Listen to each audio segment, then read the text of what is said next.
Bom dia, pessoal. Então, meu nome é Natália, né? Como já foi apresentado. Eu sou reumatopediatra, né? Então, a minha subespecialidade é reumatologia pediátrica. Mas, nos últimos tempos, eu tenho tido mais contato com essa área de cuidados paliativos. Comecei a fazer uma especialização também na área. E é uma área que eu tenho gostado de me aprofundar também e de trazer essa discussão, nessa interface com a especialidade que eu já pratico, né? Então, a Sinara me convidou para falar sobre esse tema e avaliar, né? Será que cuidado paliativo pediátrico e reumatologista, será que a gente tem espaço para discutir, né? E eu acho, assim, que até um título um pouco mais certo seria que a gente precisa falar de cuidados paliativos na reumatopediatria. Por que que a gente precisa, né? Porque não tem.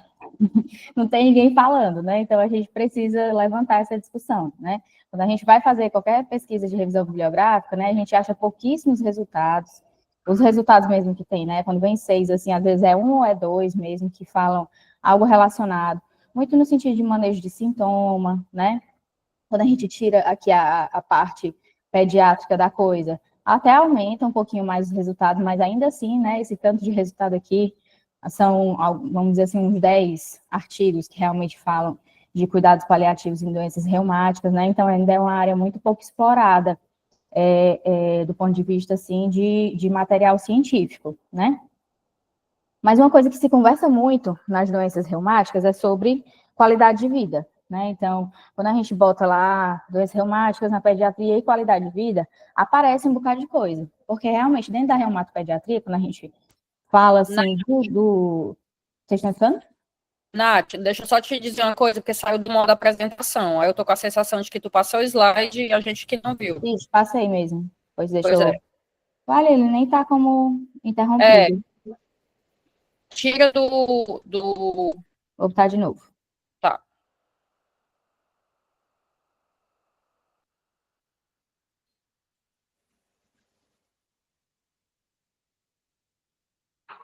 Vamos aí.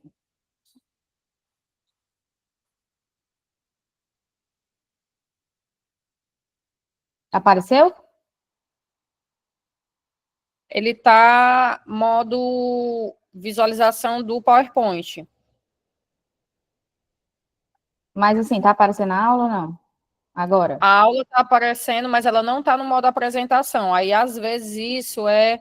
Tu precisa deixar ele apresentado antes, tu sai do modo apresentação do Google, tu para a apresentação, né? Aí, tipo, tu vai no PowerPoint, deixa apresentando, aí tu faz aquele Ctrl Tab que tu muda as telas. Tu sabe como Tá, faz? sei não. Peraí, deixa eu Então, fazer outra coisa aqui. Eu vou estar em apresentar tudo de uma vez, na tela cheia, porque talvez dê certo.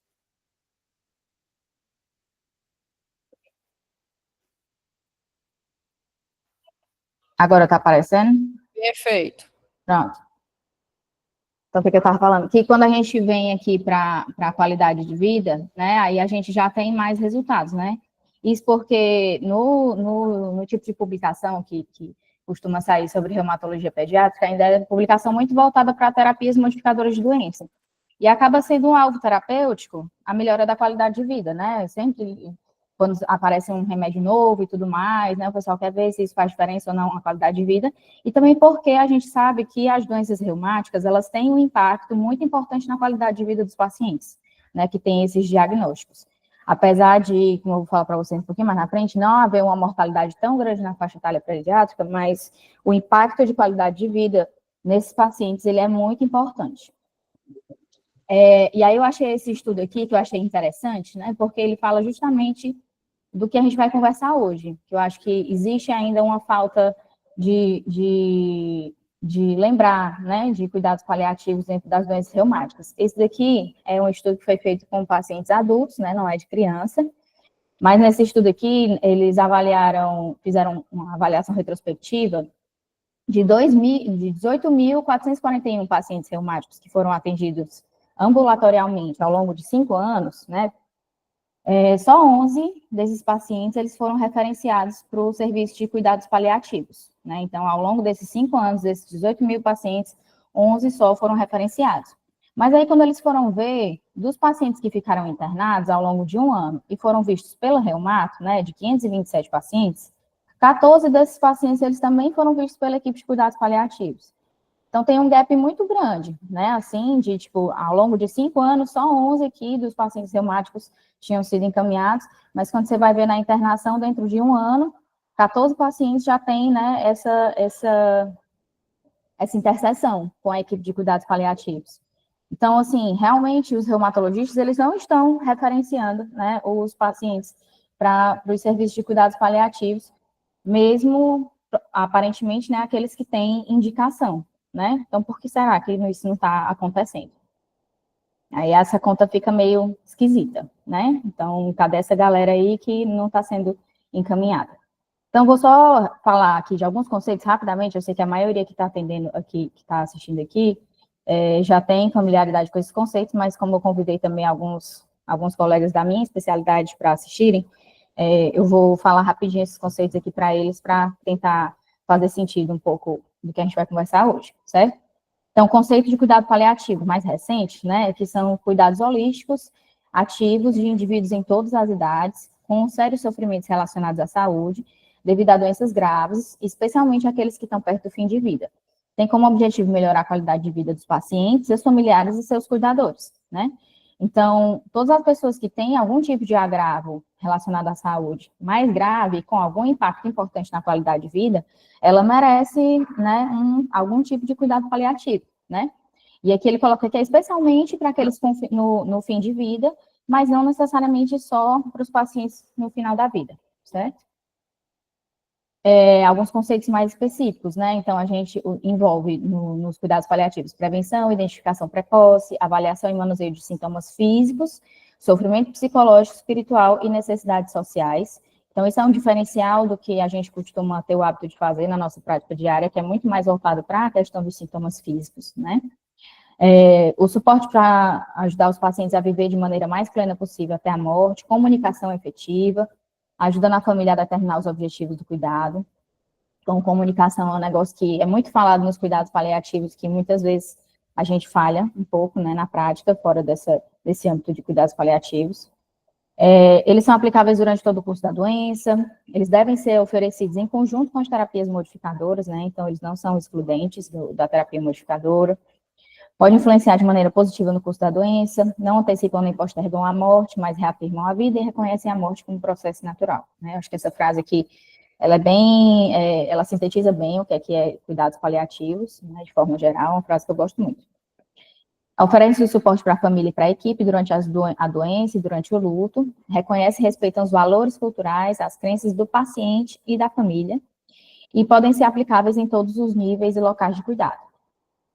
No cuidado paliativo pediátrico, que é que tem de diferenciado, né, do que a gente costuma ver que eles fazem no adulto. O cuidado ele tem que ser dirigido à criança ou ao adolescente, né, então a gente vai dar o suporte à família, mas ele tem que ser centrado no bem-estar da criança e adolescente. Todas as crianças ou adolescentes, elas são elegíveis, né, todas as crianças que têm doenças graves ou crônicas que limitam ou ameacem a vida. Então, aqui é onde, para mim, né, foi onde ligou a chavinha de, tipo assim, peraí, meus pacientes têm doenças graves e que são limitantes à vida, por que será que a gente não está, né, falando de cuidados paliativos para eles ou tentando aplicar de alguma forma? Eles devem ser adequados à criança ou adolescente e à sua família de forma integrada.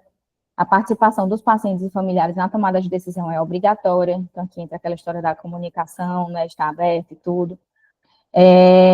Ele pode ficar disponível durante o tempo que seja necessário, então não necessariamente é aquele paciente que tem poucos meses de vida, né, então tem pacientes nos cuidados paliativos pediátricos, que eles ficam durante mais tempo acompanhando, né, isso é um diferencial do adulto. Essas determinações expressas de não ressuscitar, normalmente elas não são necessárias, né, então essa conversa desse jeito como é feito no adulto não é necessário a maioria das vezes. E também não se faz necessário que a expectativa de vida do paciente seja breve para que ele seja elegível para ter cuidados paliativos pediátricos. Quais são os tipos de doença? Tem condições que coloquem risco de vida, ou seja, aqueles que têm uma probabilidade maior de óbito por causa da doença ou das complicações da doença. Condições limitantes de vida, onde a gente tem uma doença que não tem uma expectativa razoável de cura, e maior probabilidade de morte. Pode ser uma doença que tem uma deterioração progressiva, dependência cada vez maior dos familiares, profissionais de saúde e de recursos. Uma doença crônica complexa, e normalmente são patologias de longa duração, cujo manejo clínico é percebido como difícil pelos profissionais, são aqueles pacientes que têm multimorbidade, polifarmácia, descompensações frequentes e dependência de tecnologia para viver. E um paciente com doença grave, né, que é qualquer condição aguda ou crônica que cause algum prejuízo e possa resultar em incapacidade a longo prazo, deficiência ou morte. E aí, como é que as nossas doenças reumáticas se encaixariam, né, nesse grupo de doenças ou nessas indicações de cuidados paliativos? As doenças da reumata, elas são doenças crônicas, né, as doenças imunomediadas. Elas são doenças crônicas, são multissistêmicas e a gente não tem um tratamento curativo definitivo, né? Então, se fala muito em tratamento para controle de doença, mas a gente não tem nenhuma doença, assim, das nossas doenças que são imunomediadas que a gente fale de cura completa, certo? E aí eu coloquei aqui alguns exemplos de doenças que eu vou falar um pouco mais para vocês, aí mais voltado para o pessoal que tem mais esse contato com cuidado paliativo e tudo, para conhecer o perfil das nossas doenças e ajudar, né, a desenvolver alguma linha de cuidado, enfim. Então, a gente tem a IJ, que é uma das mais comuns, o lúpus, que é mais conhecido, né, de todo mundo, a esclerose sistêmica juvenil, que é uma doença que causa uma limitação muito, muito importante, miosites inflamatórias idiopáticas também tem o potencial de causar uma limitação funcional muito importante, né? Então, eles podem estar associados a uma alta carga de sintomas, incapacidade e mortalidade precoce também. Então, essa mortalidade, ela normalmente não vai acontecer na faixa etária pediátrica. A mortalidade dentro da faixa etária pediátrica, ela realmente é baixa. Mas esses pacientes a longo prazo, né, o tempo de vida deles é mais curto do que o da população geral, né? E muitos eles vão conviver com essas morbidades e tudo, na vida adulta ou de adulto jovem, né, logo após sair da adolescência.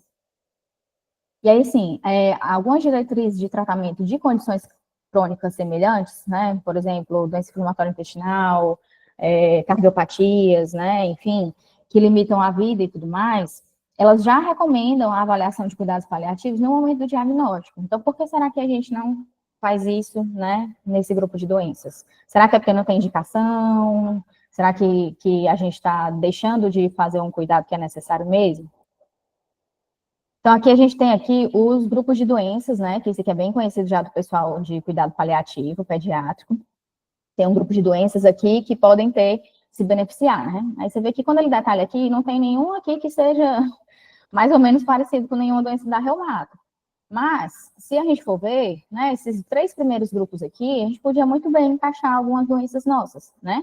Crianças com condições progressivas de risco de vida para as quais não há tratamento curativo disponível. Alguns pacientes com esclerose sistêmica, eles podem se encaixar, né, nessa classificação aqui, porque o nosso tratamento, dependendo do momento que o paciente chega, ele não é eficaz no sentido de reverter algumas alterações que a doença causa, né? Crianças com condições crônicas de risco de vida, que podem ser curadas ou controladas por um longo período, mas também podem morrer. Então, as doenças autoimunes aqui, sistêmicas, né, a gente pode controlá-las durante algum período, mas a gente não fala de cura, né? Então, também é um outro momento em que as doenças reumáticas poderiam se encaixar. E grupo 1 aqui nas nossas agudizações, né? Pacientes com doenças reumáticas que agudizam e ficam gravemente enfermos, tipo um paciente com lúpus, que faz uma nefrite grave, que vai para a UTI por um quadro hematológico, enfim. Aí eu trouxe aqui um caso clínico, mas para a gente trazer a reflexão, né? Então, eu vou ler aqui para vocês, depois eu vou continuar comentando sobre o assunto, e aí no final a gente faz um fechamento, certo? Então, é uma paciente de 16 anos, do sexo feminino, natural e procedente de Canindé. Ela foi diagnosticada com esclerose sistêmica aos 8 anos de idade. Já chegou à especialidade com uma limitação funcional importante, devido a uma rigidez cutânea, ela não conseguia já ficar sentada, né? Ou ficava deitada ou ficava de pé. É dependente da mãe, que é a principal cuidadora, para as AVDs e AIVDs, e não estava conseguindo frequentar as aulas do colégio por conta dessa limitação física importante. Além do comprometimento cutâneo, ela tinha também uma dilatação esofágica e um refluxo gastroesofágico importante. Escalonou o tratamento, modificador de doença até a opção mais potente disponível. Teve alguma melhora na progressão da doença cutânea e melhora da fadiga, mas a limitação funcional dela e o comprometimento do trato gastrointestinal, eles se alteraram um pouco, né? Então, ainda se manteve bastante limitação. Ela continuou sem frequentar o colégio, tem pouco convívio social com os pares da mesma faixa etária, E veio também na última consulta relatando dor no quadril, distensão abdominal persistente, uma dificuldade de ganho de peso.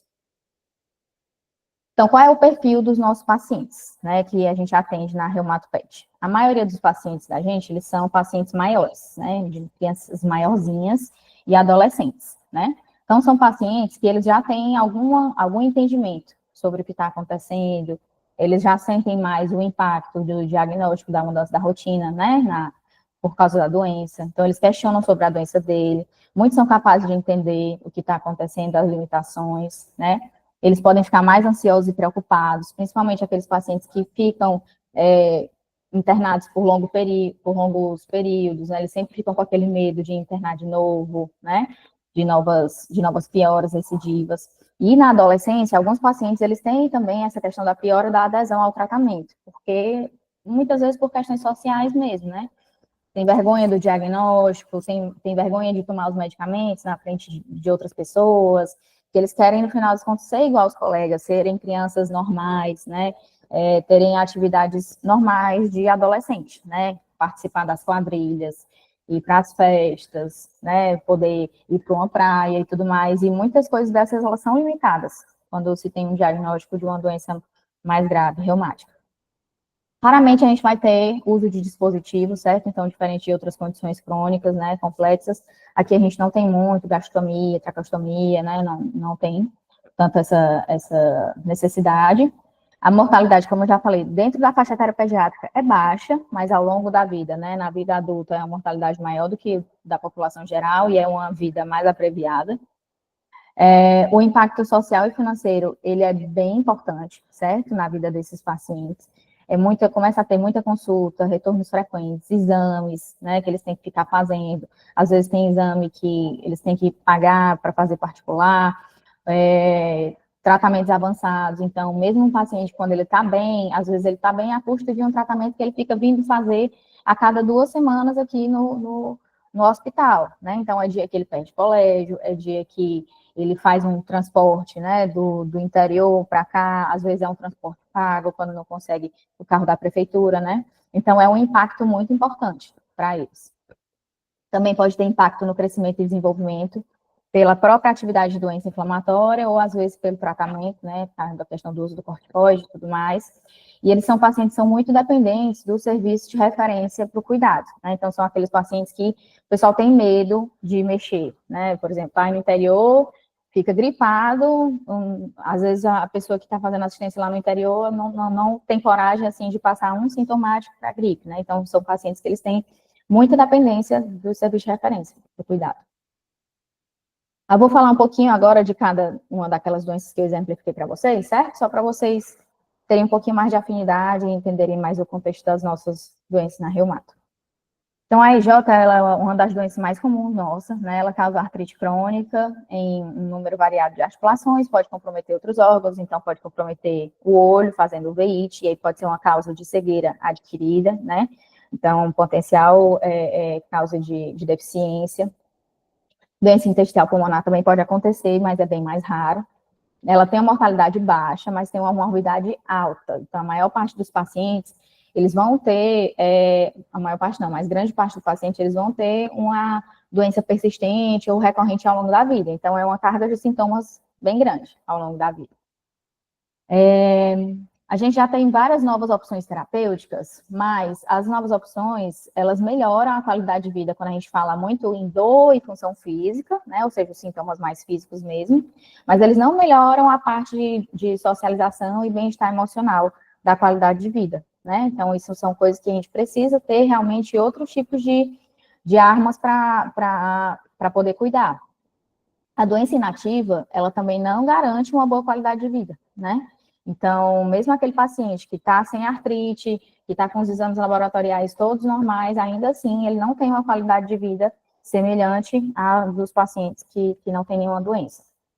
Quais são os fatores que pioram a qualidade de vida? Atividade de doença, intensidade do tratamento, então, né, aquele começo do tratamento, ou aqueles pacientes que têm sintomas mais persistentes, realmente eles vão ter uma qualidade de vida pior. A dor, as restrições funcionais, restrição à participação das atividades diárias, efeitos adversos e psicossociais do tratamento. Então, inclusive, a administração de medicamentos e a necessidade de ficar pegando acesso venoso, isso é uma coisa que piora também a qualidade de vida deles. 10 a 36% desses pacientes também vão ter ansiedade e depressão. E a família, ela também é bem afetada, né, do ponto de vista de saúde mental. 12 a 25% dos cuidadores e dos irmãos dos pacientes com AIJ vão ter transtorno de humor também.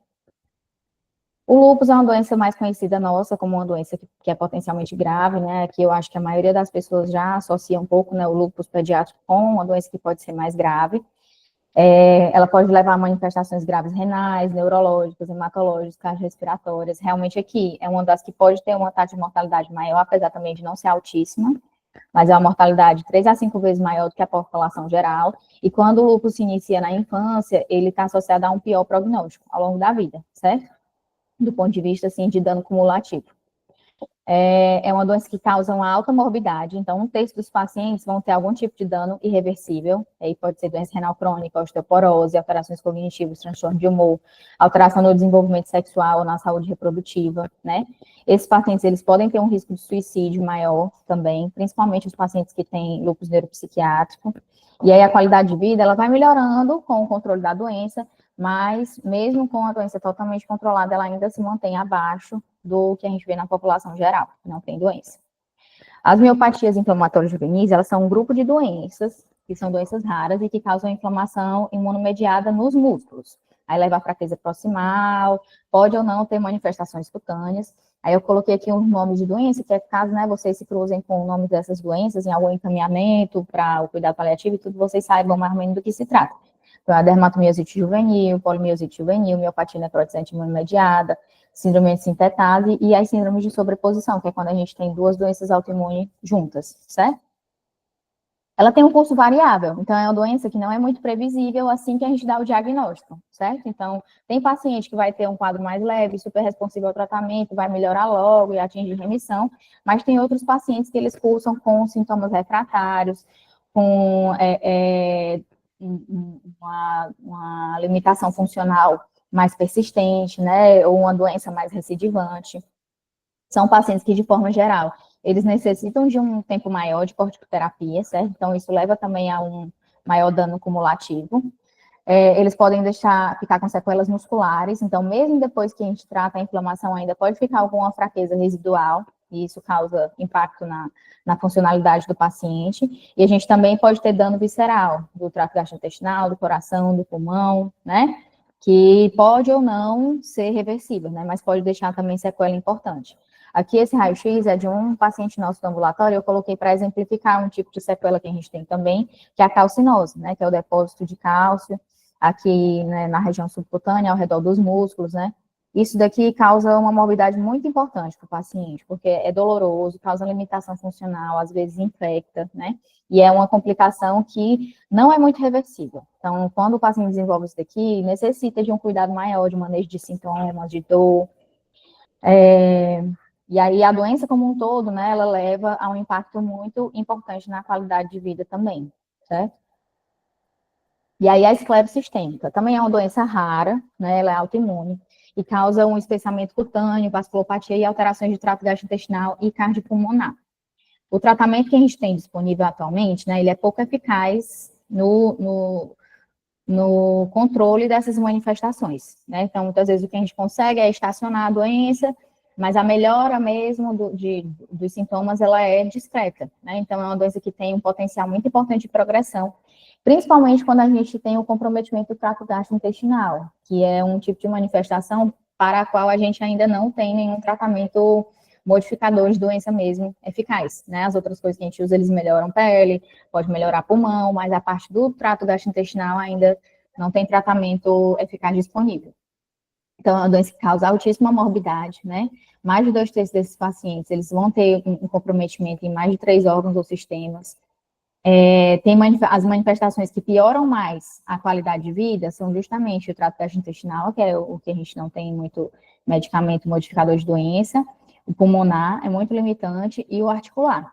Só que, curiosamente, né, quando esse estudo foi publicado aí, e ele avaliou, tipo, o que os pacientes relatavam que piorava a qualidade de vida e o que os médicos avaliavam como piora da doença. os médicos levavam muito mais em consideração, como piora da doença, a piora cutânea.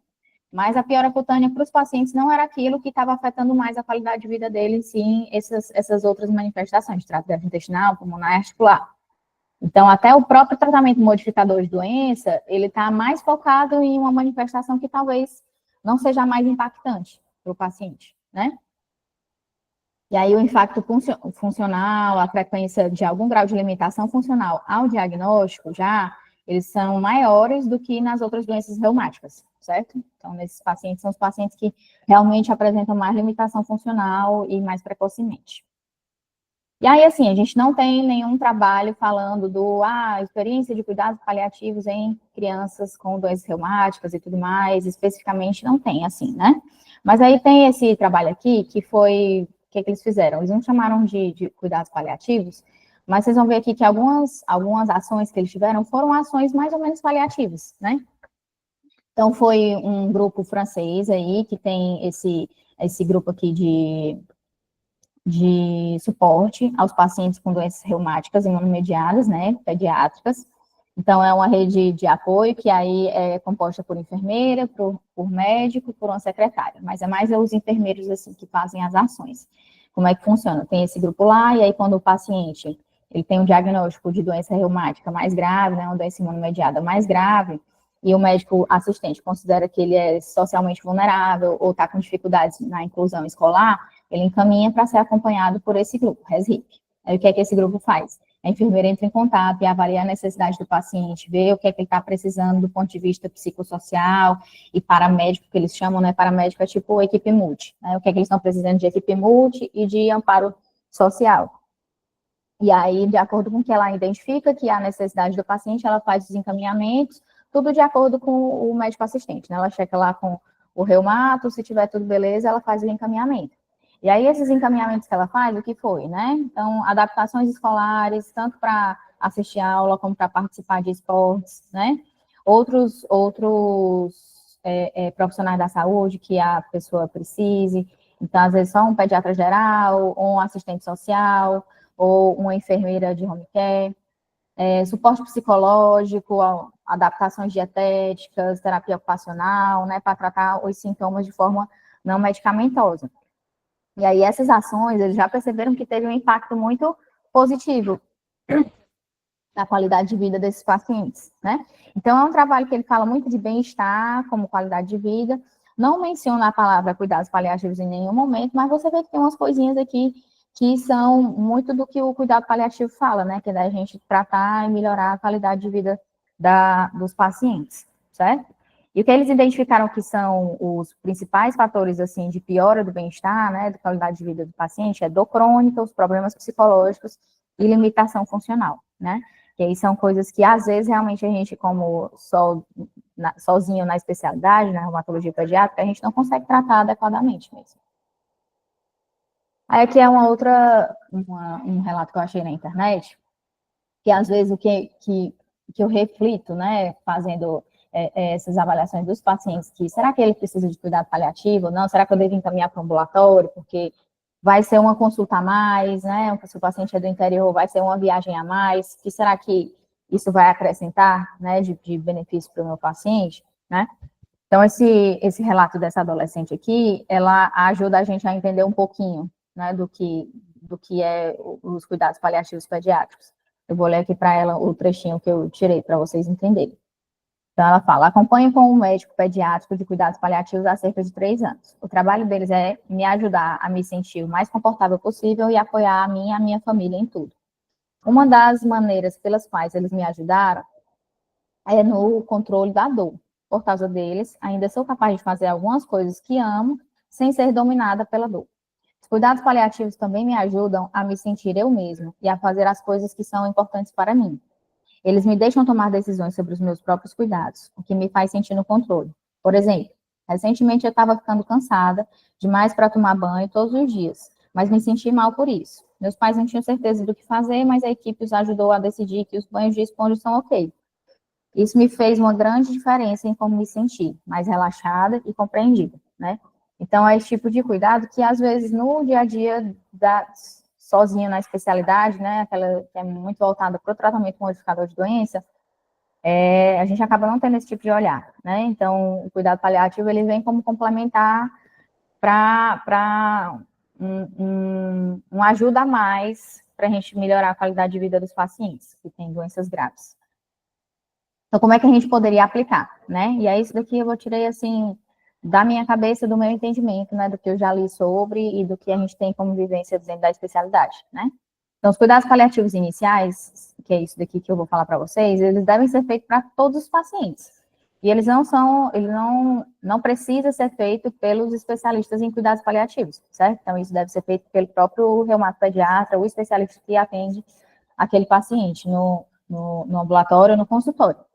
Que é que inclui os cuidados paliativos iniciais, né? Comunicação clara, efetiva e respeitosa sobre o diagnóstico, o estabelecimento de um vínculo com o paciente e a família, conhecer o contexto social e a dinâmica do paciente e da família, reconhecer os valores do paciente e incluí-lo na tomada de decisões, avaliar o impacto da doença na qualidade de vida e tomar medidas para melhorá-la, e respeitar os princípios bioéticos, né? Beneficência, não maleficência, justiça e autonomia.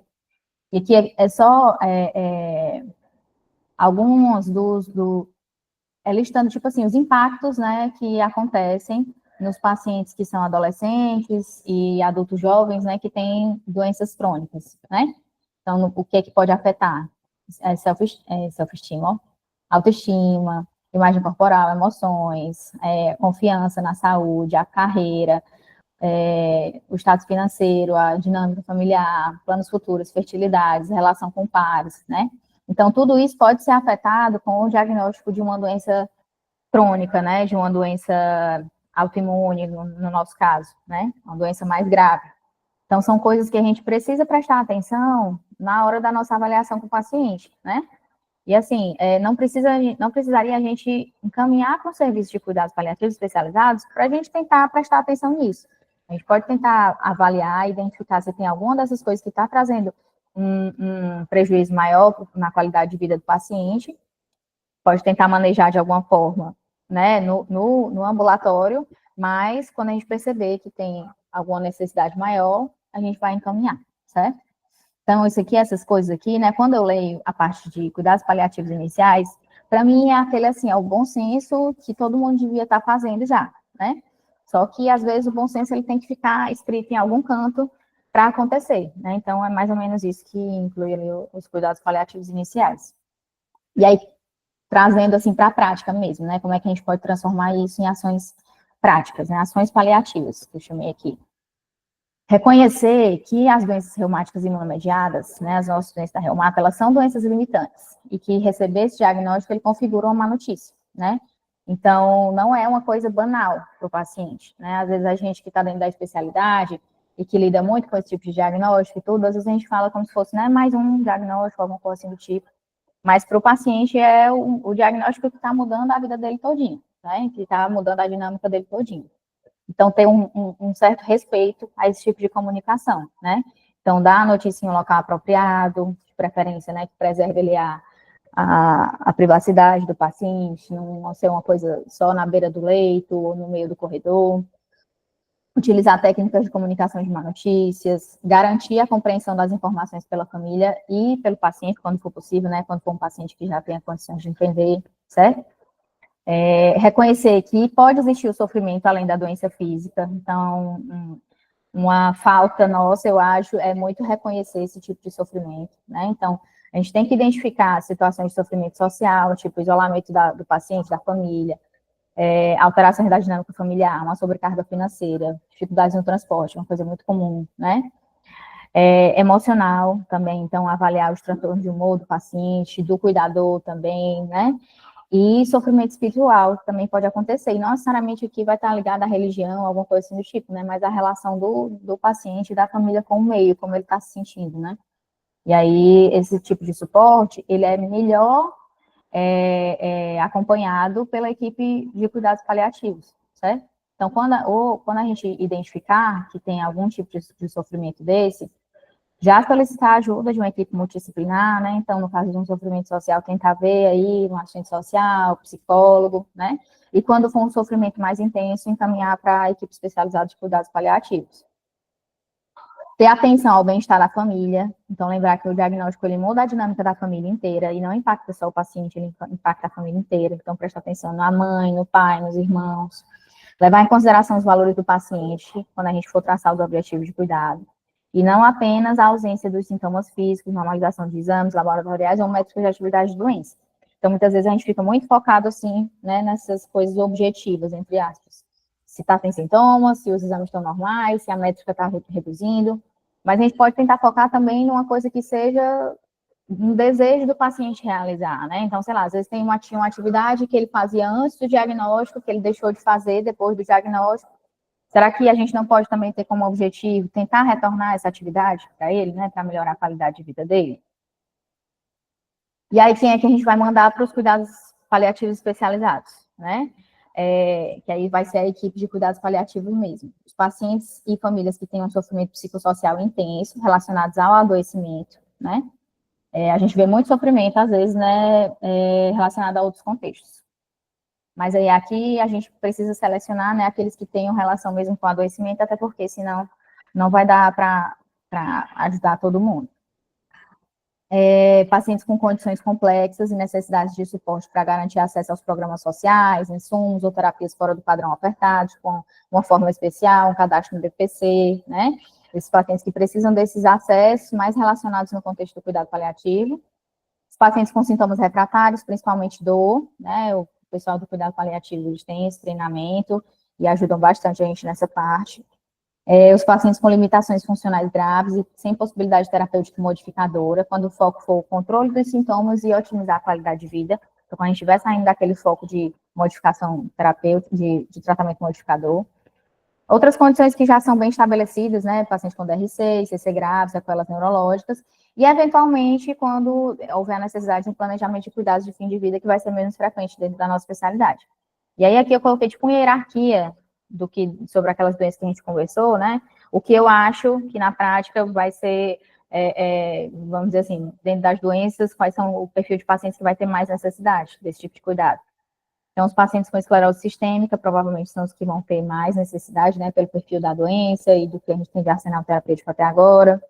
As miopatias e o lúpus, assim, eles ficariam ali mais ou menos parecidos, porque são doenças com a evolução um pouco menos previsível, né, então pode ser uma doença mais tranquila, pode ser uma doença mais grave, então vai depender muito da evolução da doença. E por último aqui, eu acho que os pacientes com AIJ, apesar de realmente ter essa carga de morbidade maior, comparado, né, a essas outras, a limitação funcional ainda pode ser um pouco menor, então talvez seja um perfil de pacientes que não vai precisar com mais frequência dos cuidados paliativos especializados. E aí lembrar que a comunicação, ela é super importante, né, então quando a gente for encaminhar o paciente para o cuidado paliativo especializado, a gente como especialista tem que explicar para a família do que é que se trata, né, porque senão ela não vai saber por que ela está indo lá, quando chegar lá para conversar, ela não vai saber o que é que ela tem que dizer para o médico e para a equipe de cuidados paliativos, né, e aí não vai ser uma consulta, vamos dizer assim, que vai ajudar, vai ser resolutiva, né. Idealmente, a gente faça a referência por escrito, informando, né, o objetivo do encaminhamento para a equipe de cuidados paliativos, pode informar também particularidades sobre o diagnóstico da paciente, porque as nossas doenças, elas são mais raras, são mais difíceis, assim, de o pessoal encontrar, né, em outros setores, então pode ter particularidades sobre os diagnósticos nossos que a equipe de cuidados paliativos não vai saber, né, então se a gente achar que tem alguma coisa que precisa saber, é bom deixar lá escrito, ó, esse paciente, essa doença, ela costuma evoluir dessa forma, né, então você pode esperar isso do prognóstico dessa doença, né, porque isso vai ajudar a equipe de cuidados paliativos a tentar traçar um plano de cuidados mais assertivo. E sempre manter esse canal de diálogo aberto, né, entre a equipe de cuidados paliativos, o especialista e a família, né. O ideal mesmo é que haja essa troca, né, que a equipe de cuidados paliativos, ela trabalhe juntinho do especialista para poder, fazer uma assistência melhor ao paciente, né.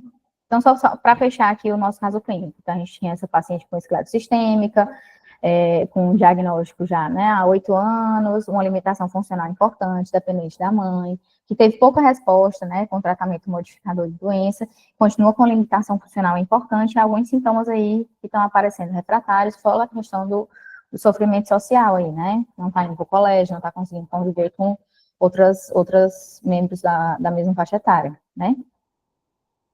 Então, quais seriam as indicações que ela tem de cuidado paliativo? uma doença limitante, grave, refratária à terapia modificadora de doença, então aquela doença que a gente chegou no limite da terapia, né, modificadora. Tem sintomas físicos refratários, então ela tem a dor, tem os sintomas de TGI, isolamento social, dificuldades escolares. Então, será que isso está tendo um efeito negativo na saúde mental dela? Provavelmente, né? Isso precisaria ser avaliado. Existe uma sobrecarga da cuidadora, então a gente tem que prestar atenção também nessa mãe dela, né? Que é a cuidadora principal dela, e que a filha é totalmente dependente dela para tudo. E aí seria mais adequado, talvez, a gente redirecionar o cuidado dessa paciente para o controle de sintomas e uma melhor de qualidade de vida, né? Então, às vezes, até considerar suspender medicamentos imunossupressores, né, mais intensos. E aí a gente não, nesse momento aí, talvez eles não estejam mais trazendo benefício e já possam até, inclusive, né, estar causando algum tipo de iatrogenia. Focar no controle dos sintomas, na redução do desconforto, e aí o acompanhamento com psicólogo para mãe, paciente, com assistente social, viabilizar o retorno escolar, acesso a programas de suporte do governo, insumos, né? Tentar acessar os valores da adolescente, quais são os desejos de realização de vivências dela e ajudar ela a concretizar isso, né? Tudo isso faz parte de um cuidado paliativo que é mais voltado para a melhora de qualidade de vida em um paciente que tem já uma doença mais refratária. O que é que a gente tem de desafios na prática, né? Tem falta de conhecimento interdisciplinar mesmo. Então, o reumato não sabe muito o que é que o cuidado paliativo faz, e o cuidado paliativo também, às vezes, pode ter essa limitação de não conhecer muito bem as doenças da reumato para saber como ajudar melhor, né? Então, eu acho que essa conversa, né, entre especialidades, ela é muito importante, né, para a gente tentar modificar esse nosso cenário atual. O acesso às equipes especializadas de cuidado paliativo, ele ainda, né, é bem limitado, certo? Então, realmente, a gente vai ter que selecionar bem os pacientes para encaminhar, certo? A incerteza prognóstica nas doenças reumáticas imunomediadas, ela atrapalha um pouco também, até para a gente reconhecer o melhor momento de mandar algum paciente para o cuidado paliativo ou não, né? Mas lembrar que a gente precisa ter esse olhar, certo? Apesar de ser desafiador. A gente ainda tem pouco espaço para as ações paliativas nos atendimentos ambulatoriais da reumatopédica. Eu falo muito, assim, da nossa rotina aqui no SAVE, né? Então, é um volume alto de pacientes, às vezes são consultas que acontecem no mesmo ambiente, então fica difícil você conversar sobre assuntos mais delicados. Então, tipo, muita coisa que pode atrapalhar, mas a gente tem que se esforçar para tentar, pelo menos em alguns pacientes mais selecionados, que a gente perceber essa demanda, né, mais importante, tem que tentar fazer acontecer de alguma forma. O cuidado das doenças reumáticas, ele ainda é muito centrado nas terapias modificadoras de doença, né, tanto que a literatura científica sobre cuidados paliativos é bem escassa. A gente tem muita coisa sobre novos remédios, novas terapias, modificadores e tudo mais, mas esse outro âmbito do cuidado, ele ainda é muito pouco explorado, né? Então, respondendo ao questionamento, tem espaço para a gente discutir? Tem sim, bastante espaço, né? Mas, assim, ainda é uma área relativamente desconhecida, então a gente vai discutir muita coisa, mas a gente não vai ter muitas certezas, né? Não tem protocolos bem definidos, o planejamento ainda tem que ser individualizado caso a caso, né? Então não tem protocolo por doença, essa doença aqui tem que fazer desse jeito, a gente vai ter que fazer a avaliação caso a caso mesmo. E assim, felizmente, né, o cuidado paliativo especializado, ele realmente vai ser necessário para uma minoria dos pacientes na reumatopediatria, certo? Mas nesses que tem essa indicação, o impacto é muito positivo. Então, é muito importante que a gente saiba reconhecer esse perfil de paciente e pedir essa ajuda quando precisar. E é isso, gente. Esses aqui são os meus contatos. Quem tiver alguma dúvida, alguma coisa, eu acho que eu não trouxe muitas respostas, né? Trouxe bastante pergunta na minha cabeça também, mas tentei. Nath, de Deus, pelo amor de Deus, sensacional, sensacional, sensacional, sensacional, sensacional. Aqui, ó, chuvas, chuvas, chuvas. Tudo de lives. Na verdade, já estamos com o seu trabalho, né? Sensacional. Eu estava lembrando, assim, da conversa que a gente teve exatamente desse perfil do paciente que você trouxe do caso, né? Da paciente que não sentava. E aí eu queria até dividir com o pessoal, assim, como paliativista, como é difícil diante da escassez de perfil do paciente da reumato que chega na gente, de fato. Então, a gente já consegue discutir alguns pacientes da cardio, a gente já consegue discutir alguns pacientes da nefro, né, da gastro, mas a reumato, por mais que a gente se dê muito bem como especialidade, faz muito sentido, mas eu acho que é como você trouxe, esse senso crítico do porquê que não está sendo encaminhado. Eu acho, sinceramente, que o especialista faz muita coisa, eu acho que vocês fazem muita coisa, tem muito essa coisa já amadurecida da transição, que a gente ainda não faz, vocês já fazem. Então, eu acho que tem muita coisa amadurecida que a paliação faz. E aí entra o outro ponto, não se nomeia como isso. O que eu acho que é um pouco negativo, Natália, porque aí por que a gente não está nomeando como tal? E aí entra esse tabu, né? Não está se É nomeando isso que eu como tal, penso. por quê? Né? Por É, quê? Porque a gente não entende como. É uma notícia eu achei perfeito isso que você colocou, né? Não está se nomeando como tal. Por quê? Porque a gente não está vendo, talvez, como, cara, eu estou mudando a vida dessa pessoa, eu estou trazendo uma notícia muito difícil.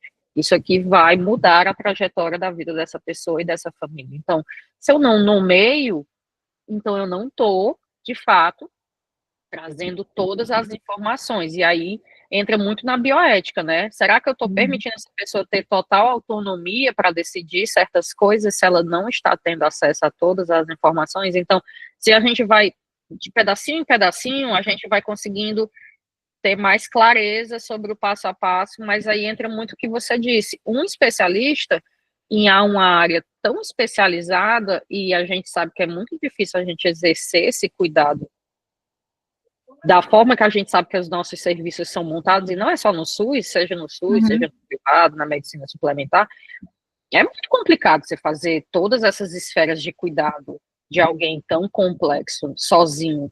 Aí vai exatamente o que a avaliação traz, não é para ser sozinho, né? Então, é um paciente que exige muitos olhares, né? Uma consulta sozinha não vai dar conta de você fazer isso. Então, é o óbvio que precisa ser dito, como você.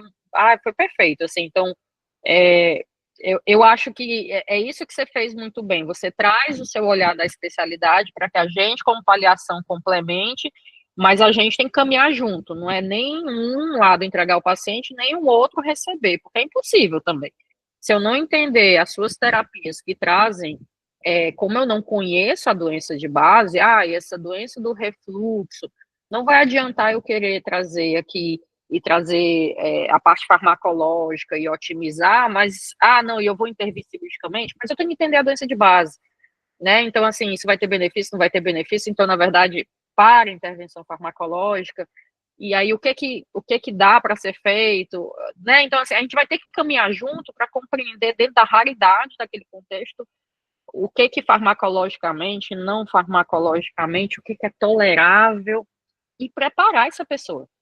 E aí a loucura é essa, né? Olha como a gente não tá olhando para isso, né? É isso. Eu tava o tempo todo aqui pensando, meu Deus, esse grupo de diagnósticos, a gente tem que preparar esses indivíduos, né, Natália?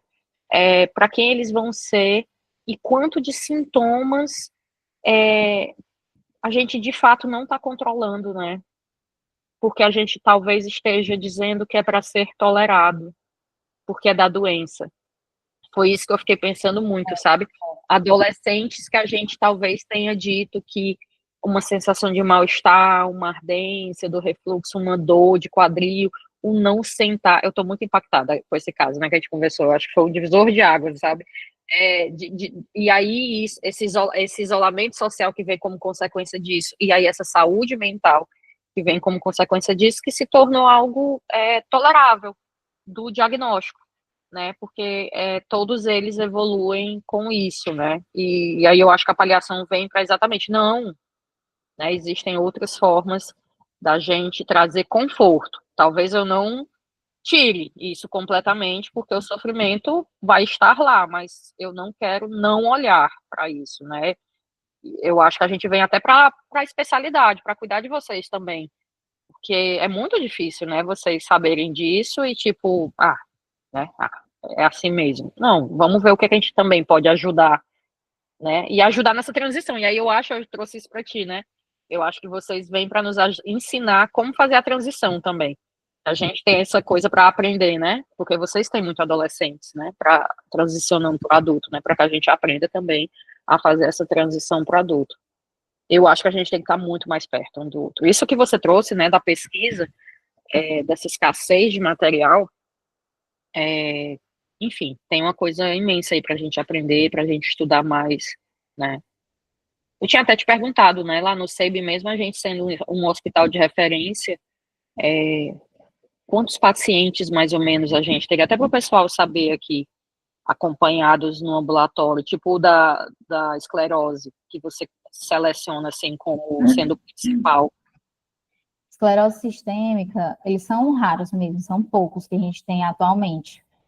Eu acho que no ambulatório atual deve ter uns 10 ou 12, assim. Então, são poucos, mas é aquele paciente, assim, que quando a gente, né, se depara, você se preocupa muito logo.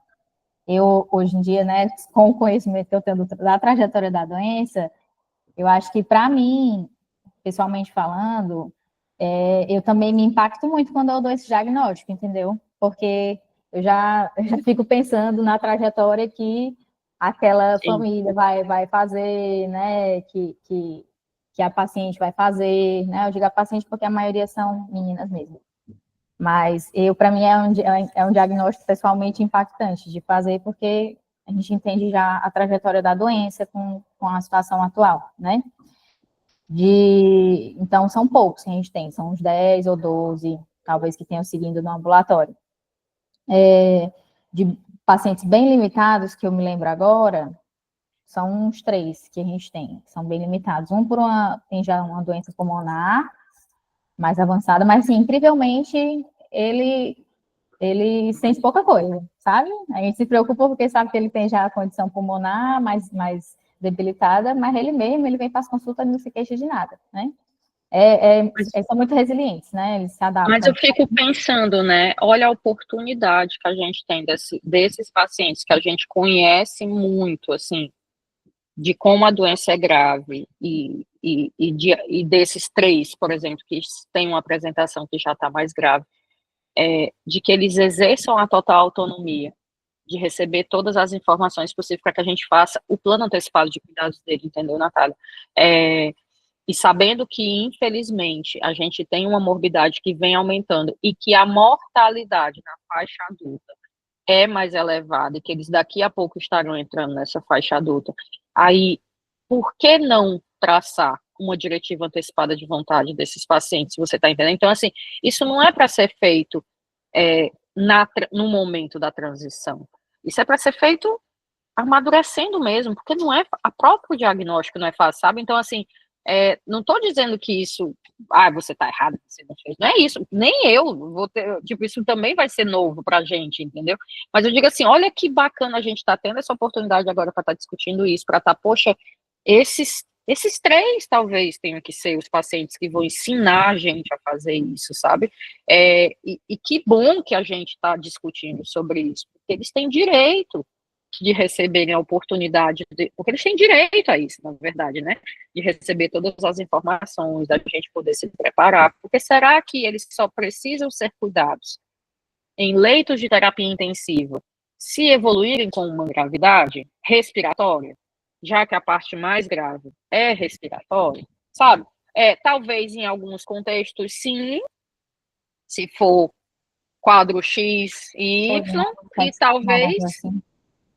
e talvez não, se for um contexto Y, né? Então, assim, é exatamente o que a gente já faz em outros pacientes que também são graves, da cardio, da nefro. Então, assim, eu fico feliz que a gente esteja tendo esse encontro para a gente começar a amadurecer e trazendo o seu olhar de especialista, e mesmo que a gente tenha poucos, assim, ainda bem que são poucos, né? Provavelmente a gente começa, e querendo ou não, mesmo eles sendo raros, eles estão aqui, né, Natália? Então, eles estão em todos os locais, e como você muito bem colocou, né, acaba que eles são atendidos em qualquer local e a gente se desespera e referencia, né? E aí essas pessoas trazem esse sofrimento social, como você muito bem colocou, que é o que a gente vê em vários quesitos, não só do raro, né? Mas do complexo, que eles são deslocados. E isso traz outras questões, né? Que são outros sofrimentos, né? Eles sempre são deslocados do centro de referência. E aí atrapalha todas as outras questões deles, né? Enfim. Poxa, muito bom, muito obrigada. Excelente mesmo. São muitas reflexões. E aí eu acho que esses pacientes, em especial, a gente já pode amadurecer, porque eu acho que você também pontuou algo muito importante, especialmente porque nós temos pessoas muito amadurecidas do que é o diagnóstico, do empoderamento do tratamento, para que se entenda o porquê do início do acompanhamento do ambulatório. Para que tanto a gente entenda porque eles estão entrando, mas para que eles entendam por que eles estão chegando, né? Que não é igual, não vou receber um tipo de suporte, ou, né? Mas é um início de uma nova forma de cuidar, né? E que faça sentido, já que tem uma sobrecarga de cuidado e social imensa. E que a gente até aprenda novas questões sociais de cuidado, porque vai ser um novo perfil, né? A gente não vai estar mais olhando uma questão de cuidado de dispositivo, mas será que tem outras questões sociais que a gente pode aprender, né? E aí, para as meninas do serviço social também, tipo, amadurecer, será que tem outras coisas que a gente não conhece e a gente vai aprender, né? Então, eu acho que, enfim, a gente está no constante desenvolvimento, né? E eu acho que é isso. Não sei se eu falei tanto que eu não deixei ninguém, né? Nem sei se alguém. Só teve elogio aqui no chat de aula. O Joaquim parabenizou. Eu morri de dar corações para você. Não dei espaço para ninguém. E eu não sei se alguém que sobrou quer falar alguma coisa.